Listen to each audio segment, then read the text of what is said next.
dimudahkan oleh Allah Subhanahu wa taala, dan mudah-mudahan majlis ilmu kita pada malam ini, baik berupa kuliah ataupun ceramah, kita harap dan kita pohonkan moga-moga senantiasa dilimpahkan rahmat dan keberkatan dari sisi Allah Subhanahu wa taala.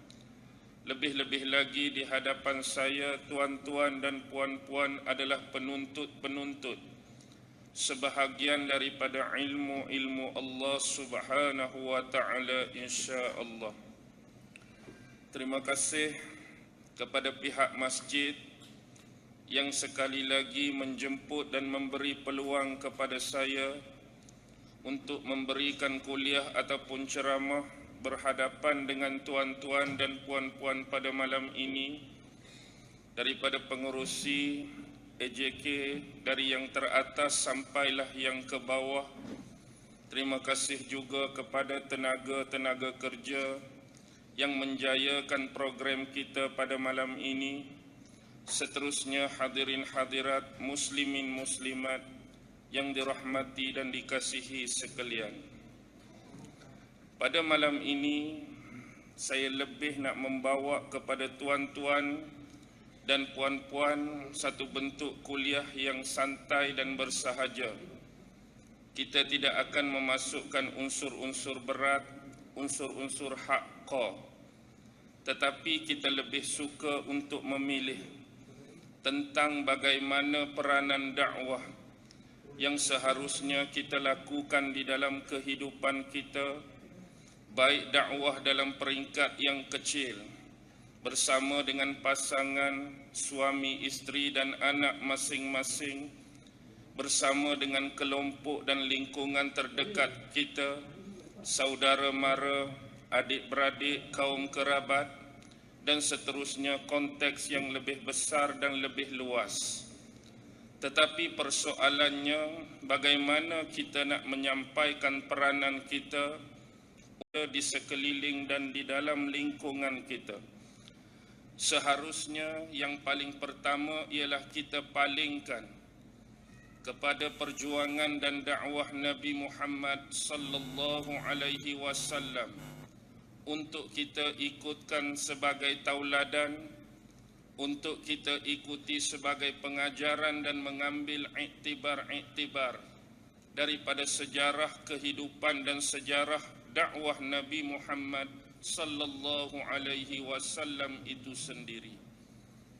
Bila menyebut umum tentang dakwah, saya simpulkan sebahagian besar daripada ulama-ulama yang sekian ada telah memaknakan dan mentakrifkan dakwah itu da'watun nasi ilallah bil hikmati wal mau'izatil hasanah hatta yakfuru bit taghut wa yu'minu billah wa yakhruju min zulumatil jahiliyah ila nuril Islam. Apa yang disebut dan dimaknakan dengan dakwah itu ialah da'watun nasi ilallah, yaitu mengajak, menyeru dan menyebarkan kepada manusia supaya kembali berpaling kepada Allah Subhanahu wa taala dan berpaling kepada jalan Allah, yaitu agama yang di dalamnya terkandung berupa perintah-perintah dan arahan-arahan daripada Allah, juga berupa halangan-halangan yang kita panggil sebagai larangan-larangan daripada Allah Subhanahu wa taala.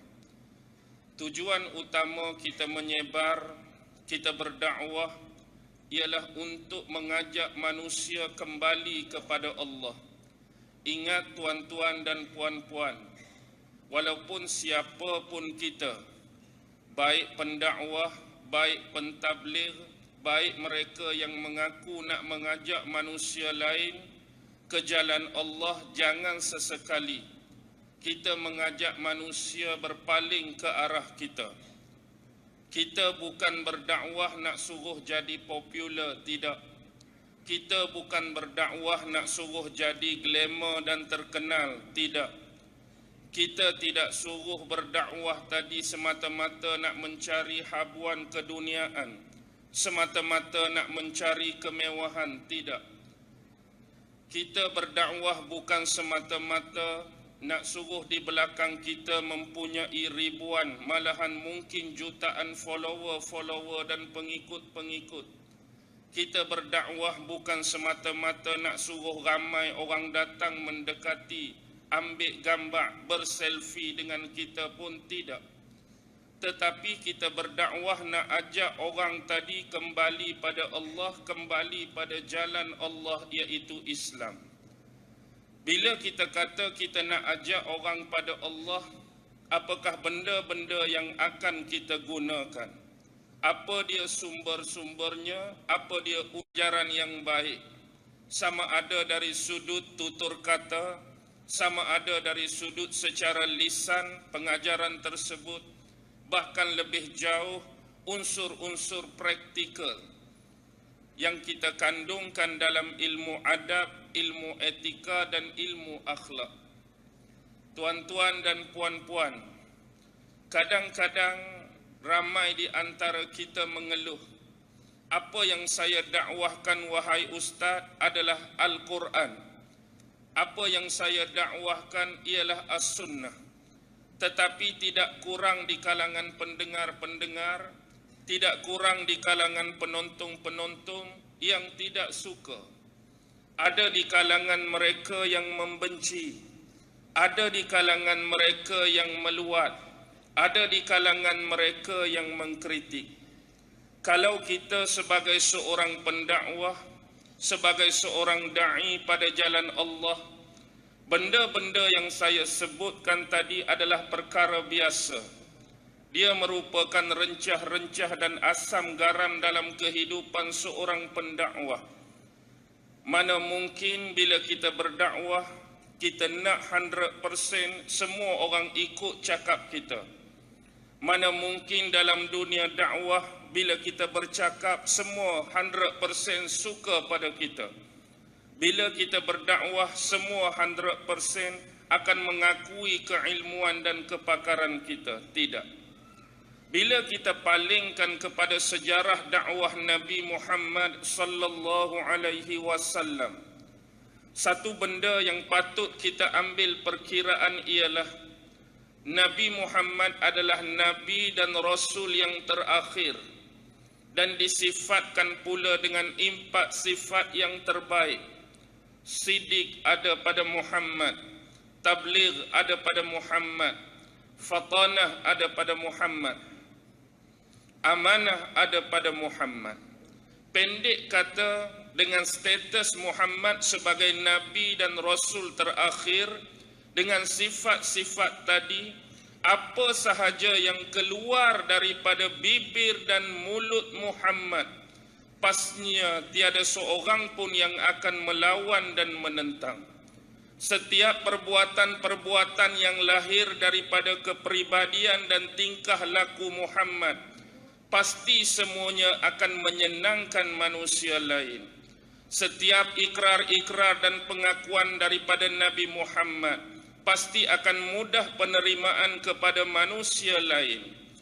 Tetapi hakikat yang kita terima dalam pentas sejarah, di antara sekalian sahabat-sahabat yang menerima dan beriman kepada Nabi Muhammad, tidak kurang juga ada sebahagian pemimpin-pemimpin dan manusia-manusia yang menolak, melawan dan menentang Nabi Muhammad.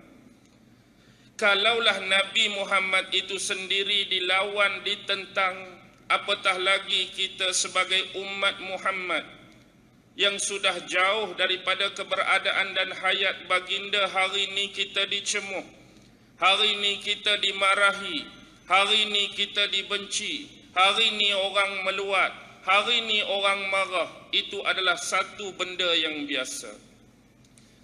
Tuan-tuan, seharusnya kita memikirkan beberapa hal. Kadang-kadang kenapa ini terjadi bila kita dakwa dan kita klaim bahawa apa yang kita dakwahkan itu bersumberkan daripada Al-Quran dan bersumberkan daripada Sunnah.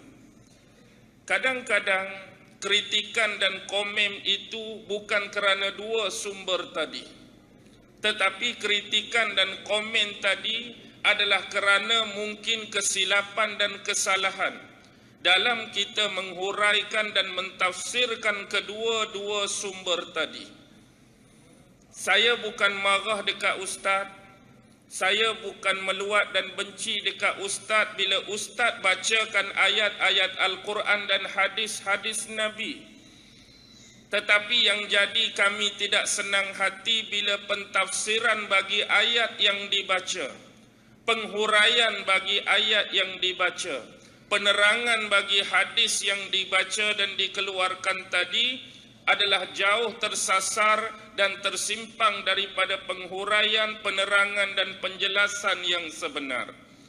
Ini harus sama-sama difikirkan oleh para pendakwah. Mungkin kita ada kesilapan dari sudut tersebut yang menyebabkan kita ditegur, yang menyebabkan kita ni dikritik dan dikomen. Yang kedua, bila kita dah melakukan tugas tersebut dengan sebaik-baiknya, kadang-kadang saya dah betulkan kesilapan tadi, wahai ustaz, sumber dah Al-Quran, sumber dah As-Sunnah, dan penjelasan, penghuraian serta pentafsiran saya ambil sebaik-baiknya daripada kalam-kalam ulama, kalam-kalam yang muktabar, perkataan-perkataan daripada sahabat, pentafsiran-pentafsiran daripada imam-imam tafsir yang besar. Tapi ada orang tak suka lagi ustaz, ada orang marah lagi ustaz, ada orang meluat lagi ustaz. Bila berlaku macam ni, kita harus turun satu tingkat lagi. Kadang-kadang sumber kita dah betul, Quran dengan sunnah, tafsiran, huraian dan penjelasan kita juga betul. Tetapi yang salahnya kadang-kadang diselang-selikan dalam kuliah, dalam ceramah kita berupa perkataan-perkataan yang tidak elok. Kita maki orang tu, kita maki orang ni, kita caci individu tu, kita buka aib orang ni, kita jatuhkan maruah seseorang, dan mungkin inilah yang menyebabkan hal-hal ini terjadi. Bukan sebab pada sumber, bukan sebab pada pentafsiran, tapi sikap kita, iaitu keceluparan yang datang daripada lidah dan bibir kita, menohmah, memaki dan mencaci orang lain dalam kuliah dan ceramah kita. Saya sebutkan ini sebab ada sebahagian yang melakukan hal seperti ini. Kalau benda ni tak berlaku, saya pun tak akan sebut. Dan ada sebahagian sudah mengkoreksi diri mereka dan menjalankan hal yang sepatutnya. Sumber dah betul ustaz, confirm betul. Huraian pun confirm betul. Dalam ceramah saya jaga lidah saya jaga perkataan saya jaga adab saya. Tapi orang marah juga, orang benci juga. Kadang-kadang kita kena turun setingkat lagi. Setiap nasihat yang kita beri, setiap saranan yang kita beri, kadang-kadang baik tapi masa dia tidak tepat. Kadang-kadang baik tapi masa dia tidak sesuai. Ada orang yang kita nak dakwah, ada orang yang kita nak nasihati, mereka boleh terima semua perkataan yang keluar daripada mulut kita. Tapi yang tak mereka gemari ialah waktu yang tak sesuai. Waktu tu mungkin mereka sibuk, mereka berserabut, mereka gelisah, mereka tak tenteram. Kita pi bagi ayat-ayat dakwah, kita pi bagi ayat-ayat saranan, kita pi bagi ayat-ayat nasihat.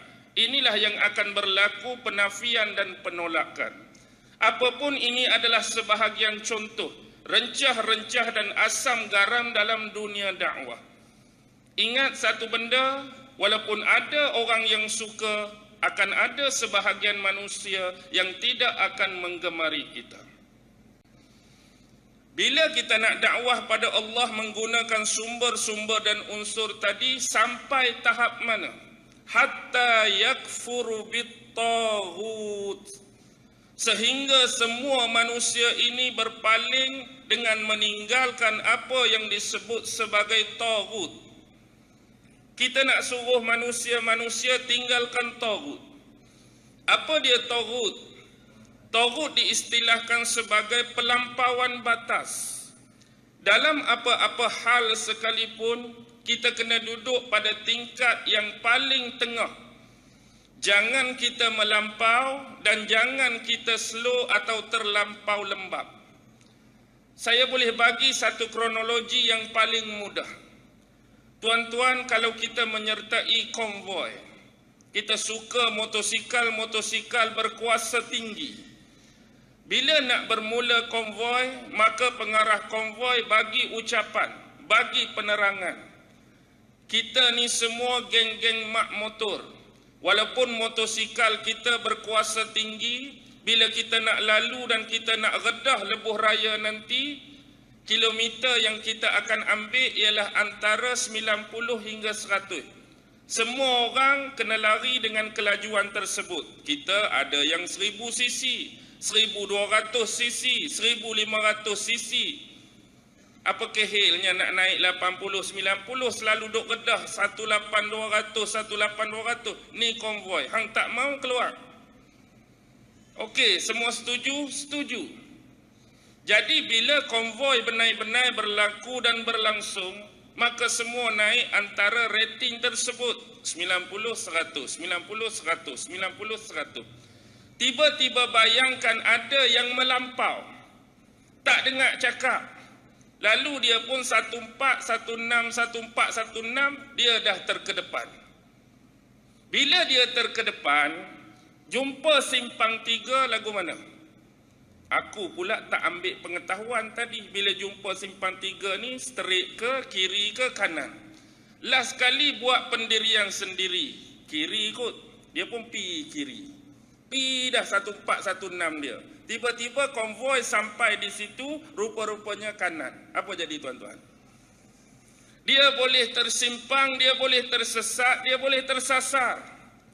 Dengan melebihi arahan dan panduan dan mengambil perkiraan pendirian, pertanggapan dan perspektif sendiri.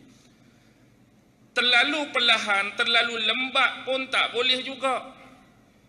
Dah kata 2000 cc, lari 20-30. Orang lain 80, 90, 100, dia 20, 30, 40. 20, 30, 40. Orang ni dah ke kiri, orang ni dah ke kanan, dia pun baru sampai. Sebab kita selalu mengamalkan ihdinas siratal mustaqim, jalan yang lurus, kita pun ambil straight. Dia pun straight, sesat juga, tak tahu ke mana juga. Sebab apa? Terlampau lambat, terlampau slow dalam tindakan dan reaction hidup kita. Tapi apa yang dikatakan sebagai taghut? Perbahasan taghut oleh ulama-ulama terlalu besar, terlalu luas. Dan saya sertakan beberapa contoh antara taghut-taghut yang pernah dibahaskan oleh ulama-ulama. Taghut yang paling besar ialah yang disebutkan di dalam surah Yasin. Ayat 60, kita selalu baca surah Yasin. Alam ahad ilaikum ya bani Adam alla ta'budus syaitan innahu lakum aduwwum mubin. Ini satu peringatan yang cukup besar. Allah meminta dan menggesa kepada keseluruhan anak-anak daripada Bani Adam supaya menjadikan syaitan itu sebagai musuh yang nyata.